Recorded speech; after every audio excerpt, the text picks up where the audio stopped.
But first, the Chancellor has identified bed blocking as one of the key issues affecting England's NHS and yesterday allocated nearly £3 billion to help. The government says there are currently 13,500 beds occupied by patients who should be at home. It places even greater strain on the NHS, and these delayed discharges have hit a new record high. But it's not a new problem, and the solutions go beyond hospitals, GPs, care homes and local authorities all working well together. Our health editor Emily Morgan was invited into University Hospital Southampton to see how staff there are trying their best to tackle the issues. In every city and every town, there's a hospital with the same problem. Discharging patients has got so hard, beds are now in short supply. Southampton is no different to any other. This is where the problem lies, in wards for older people. Many patients have been treated, cared for, and are now ready to go home, but can't. I've got 9 people that are medically fit, and we've got 24 people in the ward. In fact, the ward sister says 17% of the beds here in Southampton Hospital are taken up by patients fit for discharge. Well, you feel like you're malingering, for want of a better word, and you're not. You're really not. It's not your fault. Paul's been here nearly 3 months and ready to leave for 2 weeks. His muscles are now so weak from being here, he needs carers when he gets home, but is waiting for that to be arranged. I've been here so long now, I just think you just switch off to it. When the day comes, it will come. And I think that emotionally I've given up caring it.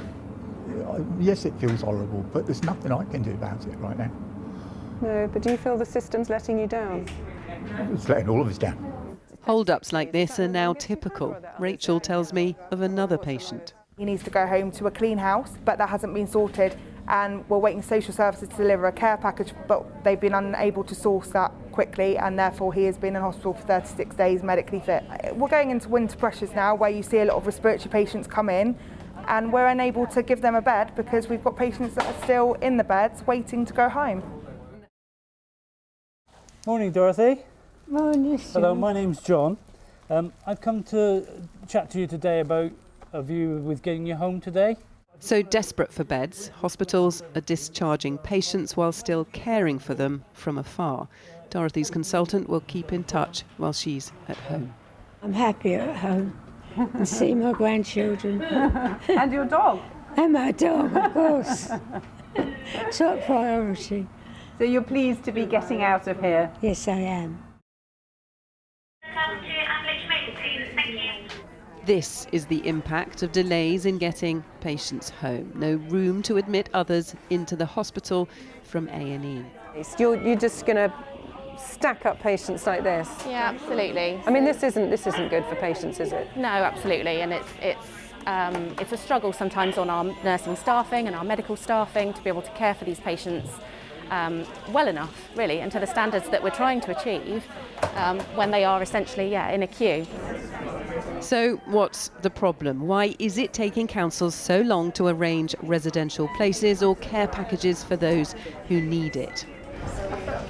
James works for social services. He comes here to find out what patients need before they're even ready to leave. Why then do they still wait to be discharged? There's a shortage of carers primarily. It means that there just simply aren't the care workers to accept the amount of people that we have that need their services, combined with an increase in admissions, so there's more people coming through the front door in this hospital. The council's in charge of recruiting and paying care workers.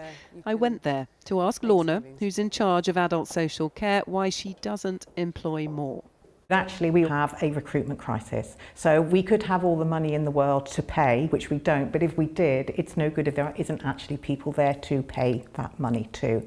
And the recruitment crisis is driven by a number of factors. Low pay is a really big one. But you pay them?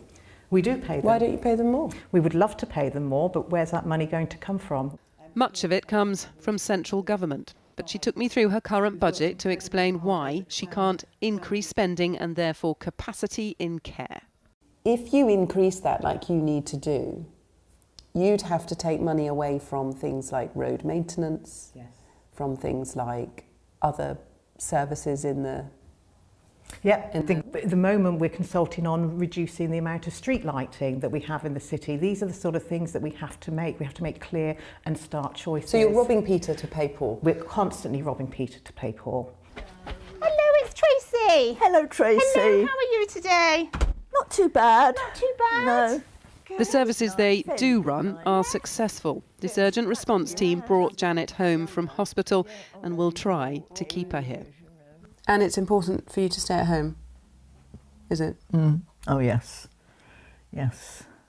Well, obviously, I mean, hospitals can't take me, can they? You know, they're going on strike, so they don't want me in there. No. You don't want to be in there either. No, I don't. Oh, no, no. I'd rather be here. Yeah. Tracy knows, though, they could and perhaps should be caring for more people. We haven't got the facilities for them to be able to come out to as quickly as we'd like to, and if we had more carers on board, then we could provide a better service. Resolving this situation requires time, government money and cooperation. It appears everyone here is doing their bit. The question for the government is, are they? I mean, Emily, you were in one hospital there and you could just see the pressure that they're under, and you asked, is the government doing its bit? Well, is it? Well, the government would say yes. Quite obviously, the health department is one of the few departments yesterday that got more money in the budget. The NHS will get more than £6 billion over the next 2 years, and £1 billion will go to social care next year, and more money, about 1.7 billion, I think, for social care the following year. Now, most of that will go towards helping recruit more people and helping with discharge. So, yes, the government say it is a priority, and there is more money. But firstly, there are real questions about whether the money for the NHS will even cover the inflationary costs that is facing the health service this year and next. And secondly, the money for social care is actually short-term grants. And if you speak to councils, they say, that's great, that's fine, thank you, we obviously need the money. But what they really need is long-term continuous funding so that they can budget for more staff and for pay rises. And as well as that, what they're crying out for is real reform of the whole system. And that was actually kicked down the road for another 2 years. We found that out yesterday in the budget. That is what they really need, but that is not what they're going to get yet.